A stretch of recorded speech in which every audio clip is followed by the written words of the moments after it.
حدیث مبارکہ میں نبی علیہ السلام نے فئتین عظیمتین، دو بڑے گروہ ہوں گے جن کے درمیان جنگ ہوگی، اس کی آپ صلی اللہ علیہ وسلم نے پہلے سے بشارت عطا فرما دی تھی۔ تو دونوں طرف چونکہ صحابہ تھے تو نبی علیہ السلام نے ان کو فئتین عظیمتین کا لفظ فرمایا، یہ نبی علیہ السلام کے الفاظ ہیں۔ بہرحال پھر ایک وقت آیا کہ حضرت نانو بھی شہید کر دیے گئے۔ اس کے بعد سیدنا حسن رضی اللہ تعالیٰ عنہ نے اپنی خلافت کا حق جو تھا وہ حضرت امیر معاویہ نانو کو دے دیا۔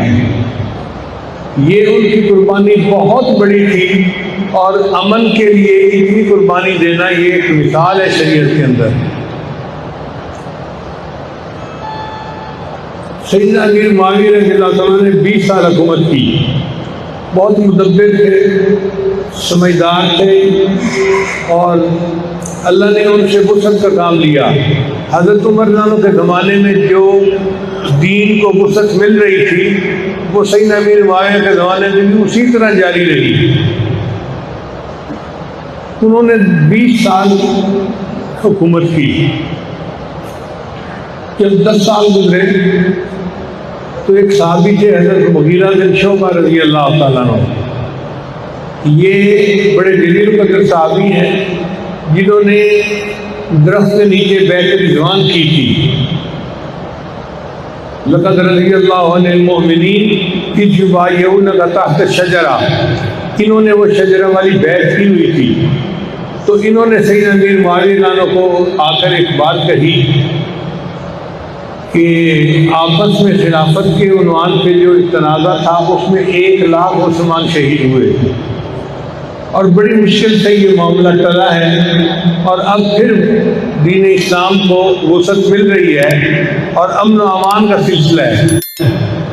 میرا جی چاہتا ہے کہ آپ اپنی زندگی میں اپنا کوئی ولی عہد مقرر کر دیں تاکہ آپ کے بعد دوبارہ یہ فتنہ نہ کھڑا ہو جائے۔ اب مشورہ دینے والے نے اخلاص کے ساتھ مشورہ دیا تو سیدنا امیر معاویہ عنہ نے دیکھا کہ کس کو نائب بنانا چاہیے۔ ان کو جتنے لوگ موجود تھے ان میں سب سے زیادہ بہتر اپنا بیٹا نظر آیا، یزید اس کا نام تھا۔ چنانچہ انہوں نے 10 سال کے بعد یزید کو اپنا ولی عہد متعین کر دیا، اور اس پر لوگوں نے ان سے بیعت کری۔ جتنے مسلمان تھے سب نے بیعت کی سوائے 5 حضرات کے۔ یہ 5 حضرات نمایاں حضرات تھے، عالم حضرات تھے، بڑے شان رکھنے والے حضرات تھے۔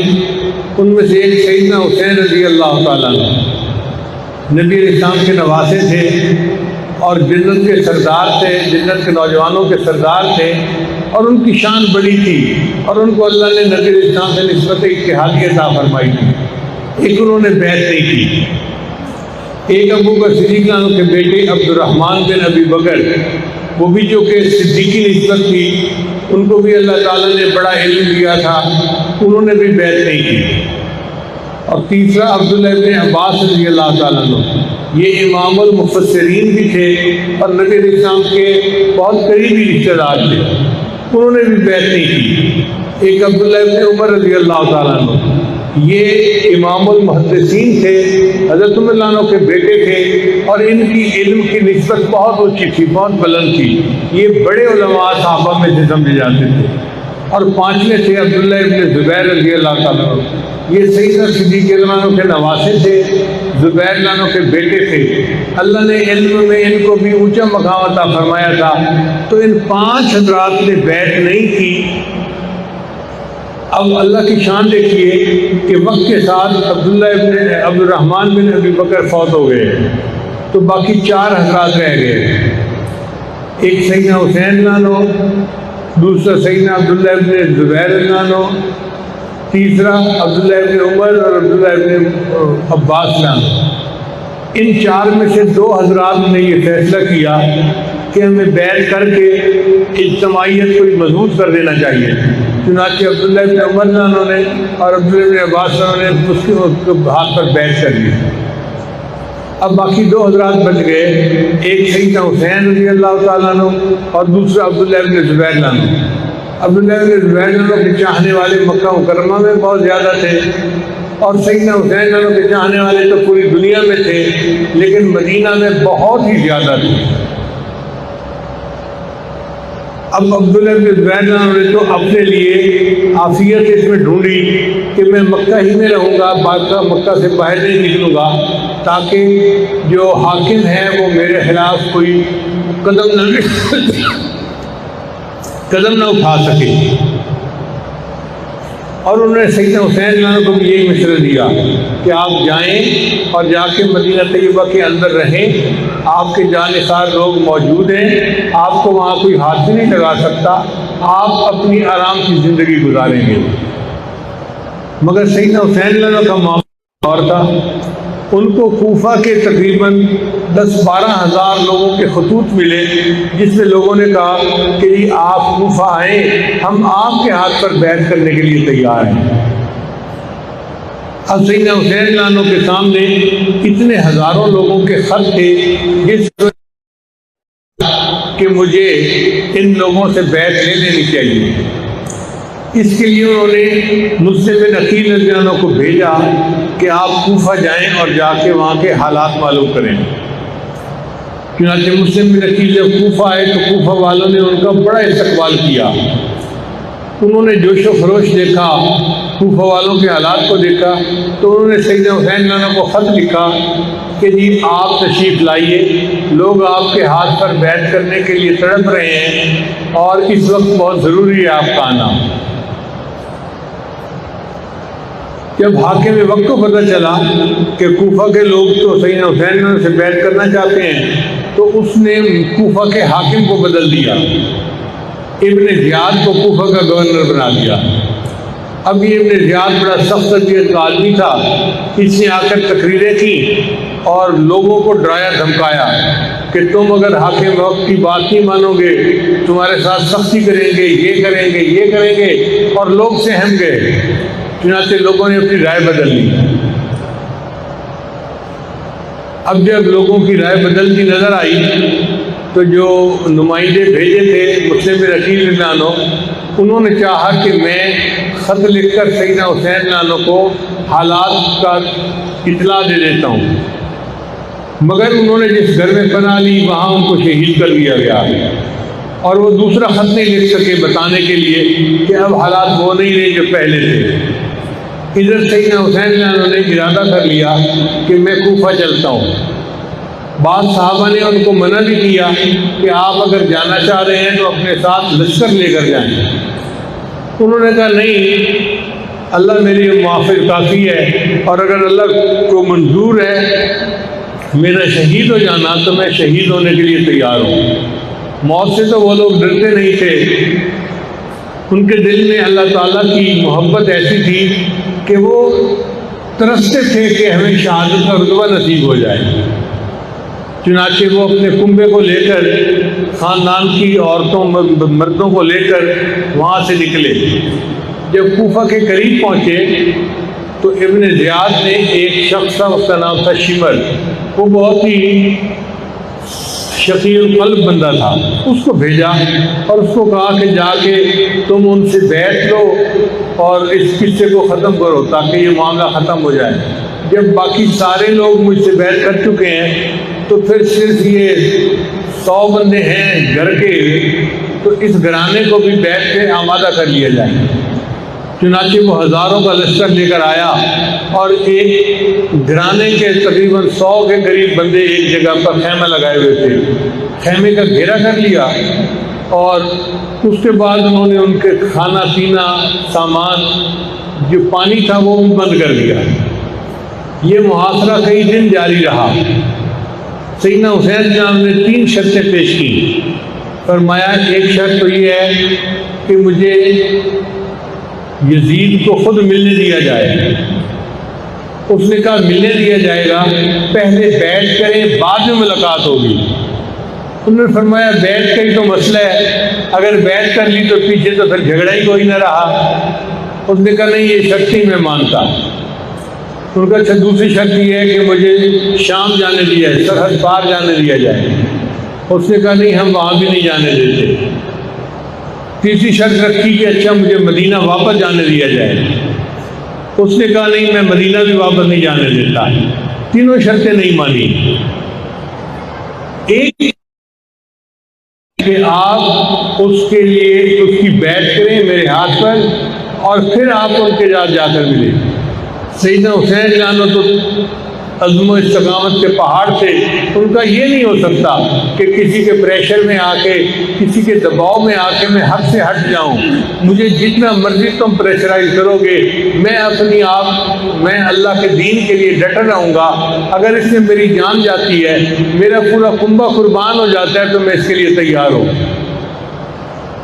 حالات کے قدموں میں کلندر نہیں گرتا، حالات کے قدموں میں کلندر نہیں گرتا.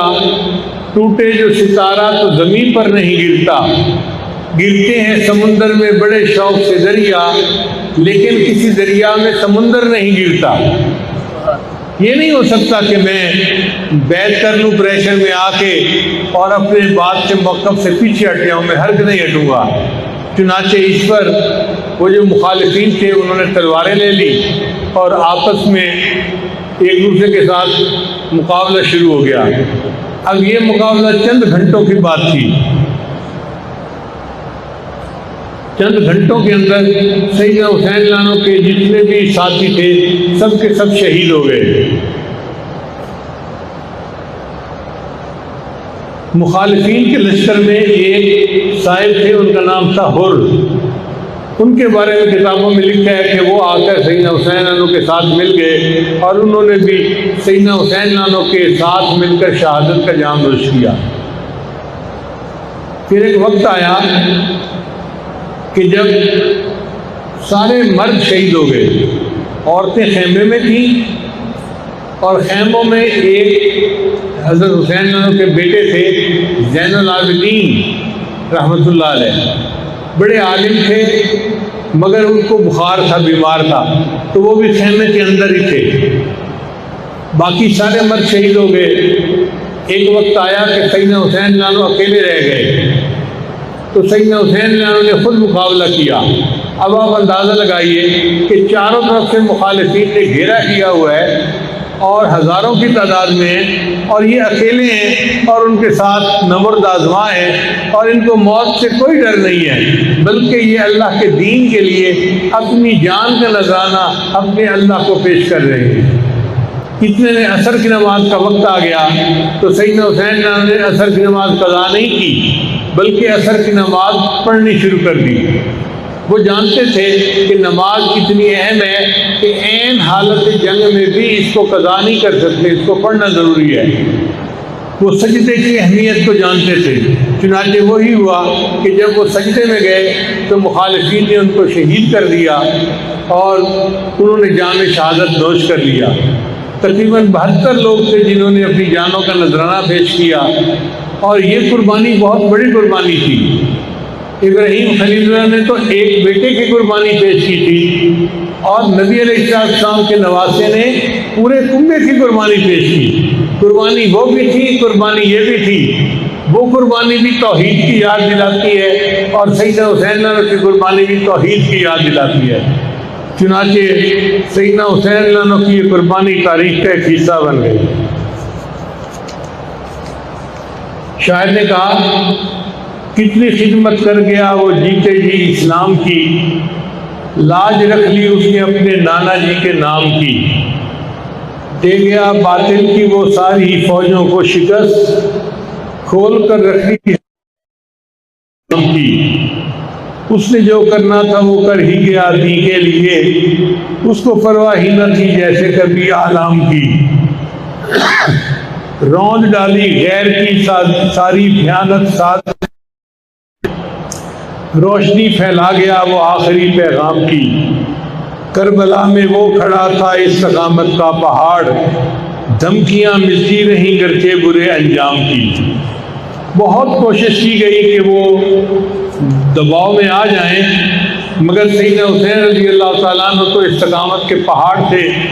انہوں نے ثابت کر دیا کہ ہرگز نہیں، جب مومن دین کے لیے قدم اٹھا لیتا ہے تو پھر اپنی جان کا نذرانہ بھی اپنے اللہ کو پیش کر دیتا ہے. ہری ہے شاخ تمنا ابھی جلی تو نہیں، دبی ہے آگ جگر کی مگر بجھی تو نہیں، جفا کی تیغ سے گردن وفا شعاروں کی، کٹی ہے برسر میدان مگر جھکی تو نہیں۔ مومن کی گردن کٹ سکتی ہے مگر باطل کے سامنے جھک نہیں سکتی۔ چنانچہ یہ درس تھا جو سیدنا حسین اللہ نے اپنی شہادت کے ذریعے اس امت کو دیا۔ حدیث مبارکہ میں آتا ہے کہ شہید کے خون کا پہلا قطرہ جب زمین پر گرتا ہے اللہ تعالیٰ اس کے سارے گناہوں کو معاف فرما دیتے ہیں۔ پھر حدیث مبارکہ میں آتا ہے کہ اللہ تعالیٰ جنتیوں سے جنت میں پوچھیں گے کہ کیا تمہیں کسی اور چیز کی ضرورت ہے؟ تمہیں کوئی چیز جو مزہ دیتی ہو اور نہ تمہارے پاس موجود ہو تو وہ چیز مجھے بتاؤ۔ تو جنتی کہیں گے نہیں یا اللہ، آپ نے جو دیا ہمیں ہر نعمت یہاں موجود ہے، بس ہمیں اور کسی چیز کی ضرورت نہیں ہے۔ مگر شہید اس میں کھڑا ہوگا اور شہید کہے گا کہ یا اللہ، نعمتیں تو ساری یہاں موجود ہیں، لیکن ایک نعمت وہ تھی کہ دنیا میں جب میں نے آپ کے نام پہ اپنی جان قربان کی تھی، جو لطف اور مزہ مجھے اس میں آیا تھا وہ مجھے جنت میں بھی نہیں آ رہا۔ تو میرا دل یہ چاہتا ہے اوہ یا ثم اقتل، مجھے آپ پھر زندہ کر دے، پھر میں شہید کیا جاؤں، پھر زندہ کر دے، پھر میں شہید کیا جاؤں۔ تو شہید کو اللہ تعالیٰ ایسی لذت عطا فرماتے ہیں کہ وہ جنت میں بھی تمنا کرے گا کہ مجھے زندہ کیا جاتا اور مجھے دوبارہ شہید کیا جاتا۔ چنانچہ حدیث مبارکہ میں آتا ہے قیامت کے دن اللہ تعالیٰ شہیدوں کو حکم دیں گے کہ شہید میرے عرش کے قریب آ جائیں۔ اگر کسی شہید کے راستے میں حضرت ابراہیم خلیل اللہ بھی کھڑے ہوں گے تو ابراہیم خلیل اللہ راستہ چھوڑیں گے تاکہ وہ شہید اللہ کے عرش کے قریب ہو جائے، اللہ کے عرش کے قریب ہو جائے۔ اللہ تعالیٰ شہید کو اتنا مقام عطا فرمائیں گے۔ اب امام قرطبی رحمۃ اللہ علیہ فرماتے ہیں کہ ہر بندے کی جب موت کا وقت آتا ہے تو ملک الموت اس کی روح کو قبض کرتے ہیں، لیکن جب شہید کی موت کا وقت آتا ہے تو اللہ تعالیٰ فرماتے ہیں ملک الموت کو، ملک الموت یہ میرا عاشق ہے، یہ میرے نام پہ قربان ہو رہا ہے، تو پیچھے ہے کہ اس کی روح کو میں قبض کروں گا۔ چنانچہ شہید کی روح کو اللہ رب العزت خود قبض فرماتے ہیں۔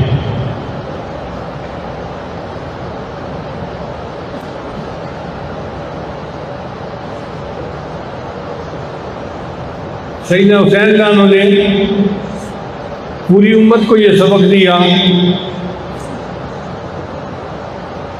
جس کو ایک شاعر نے اشعار میں یوں کہا ہے، تم یوں ہی سمجھنا کہ فنا میرے لیے ہے، تم یوں ہی سمجھنا کہ فنا میرے لیے ہے، پر غیب میں سامان بقا میرے لیے ہے۔ اللہ کے رستے کی جو موت آئے مسیحا، اکثیر یہی ایک دوا میرے لیے ہے۔ کیا غم ہے جو ہو ساری خدائی بھی مخالف، کافی ہے اگر ایک خدا میرے لیے ہے۔ توحید تو یہ ہے کہ خدا حشر میں کہہ دے یہ بندہ دو عالم سے خفا میرے لیے ہے۔ ایک اللہ کے لیے اپنی جان کو قربان کر دینا اور دین کو اپنی جگہ کے اوپر سلامت رکھنا، یہ بہت بڑی کامیابی تھی۔ آج لوگ تقاریر میں رافضی حضرات بہت عجیب و غریب قسم کی حکایتیں سناتے ہیں۔ ان حکایتوں کا راوی کون ہے پوچھا کریں ذرا۔ آپ بتائیں کہ جتنے سیدنا حسین نانو کے حامی تھے وہ تو سارے شہید ہو گئے، خود سیدنا حسین نانو بھی شہید ہو گئے، تو مرد تو کوئی تھا نہیں جو ان باتوں کی روایت واقعات کی بعد میں کرتا۔ باقی رہ گئی عورتیں، تو عورتیں خیموں میں تھیں۔ اب خیمے میں عورتیں ہوں اور باہر کشتی ہو رہی ہو دو بندوں کی، تو عورتوں کو پتہ بھی نہیں چلتا ہے باہر کیا ہو رہا ہے۔ وہاں تو گھیرے کے اندر جنگ ہو رہی تھی تو کسی کو کیا پتا کہ باہر کیا ہو رہا ہے۔ اور اگر کوئی مرد تھا تو زین العابدین تھے جو بیمار تھے اور خیمے کے اندر تھے، تو وہ بھی باتوں کی روایت نہیں کر سکتے۔ اس سے پتہ چلتا ہے کہ جتنی روایات کربلا کے بارے میں ہیں وہ ساری کی ساری یزیدی فوجیوں کی ہوئی ہیں اور انہی کی روایتیں بیان کی ہوئی ہیں، اس کے اندر کوئی حقیقت نہیں ہے۔ ان روایات کے پیچھے مت جائیں، بس یہ ذہن میں رکھیں کہ اللہ کے محبوب صلی اللہ علیہ وسلم نے اپنے نواسے کو دین کی قربانی کے لیے ایسی تربیت دی تھی کہ ان کے نواسے نے دین کی خاطر پورا کنبہ قربان کر کے دکھا دیا۔ اس کو علامہ اقبال نے یوں کہا ہے، غریب و سادہ اور رنگین ہے داستان حرم، کہ حرم کی داستان غریب کا مطلب ہوتا ہے انوکھی، 1 in million، اس کو غریب کہتے ہیں۔ غریب و سادہ اور رنگین، رنگین سے مراد یہ کہ خون بہا ہے۔ غریب و سادہ اور رنگین ہے داستان حرم، نہایت اس کی حسین ابتدا ہے اسماعیل۔ اس کہانی کی ابتدا اسماعیل علیہ السلام سے شروع ہوئی کہ انہوں نے اللہ کے نام سے اپنی جان قربان کی تھی، اور اس کی انتہا سیدنا حسین لانا پہ ہوئی کہ سیدنا حسین لانا نے اپنا پورا کنبہ قربان کروا دیا تھا۔ اس میں کوئی شک نہیں کہ سیدنا حسین لانا کی قربانی بہت بڑی قربانی ہے۔ اللہ تعالیٰ ہمیں سیدنا حسین لانا کے ساتھ سچی محبت عطا فرمائے اور جنت میں ان کے قدموں میں جگہ عطا فرمائے۔ نبی رسالت نے فرمایا الحسین منی وانا من الحسین، یہ نبی علیہ السلام کے ساتھ سچی نسبت اتحادی ہونے کی دلیل ہے ان کے پاس۔ آج چونکہ 8 محرم کا دن ہے، اس لیے واقعہ کربلا کے بارے میں نے چند باتیں تاریخی آپ کی خدمت میں پیش کر دی۔ کسی شاعر نے کہا، کٹا کر گردنیں دکھلا گئے ہیں کربلا والے، کٹا کر گردنیں دکھلا گئے ہیں کربلا والے، کسی بندے کے آگے جھک نہیں سکتے خدا والے۔ جو اللہ والے ہوتے ہیں وہ اللہ کے علاوہ کسی کے آگے نہیں جھکتے، بندوں کے آگے تو جھک ہی نہیں سکتے۔ اللہ تعالی ہمیں بھی ایسا ایمان عطا فرمائے، ایسی ہمت اور ایسی استقامت عطا فرمائے۔ وآخر دعوانا ان الحمد للہ رب العالمین۔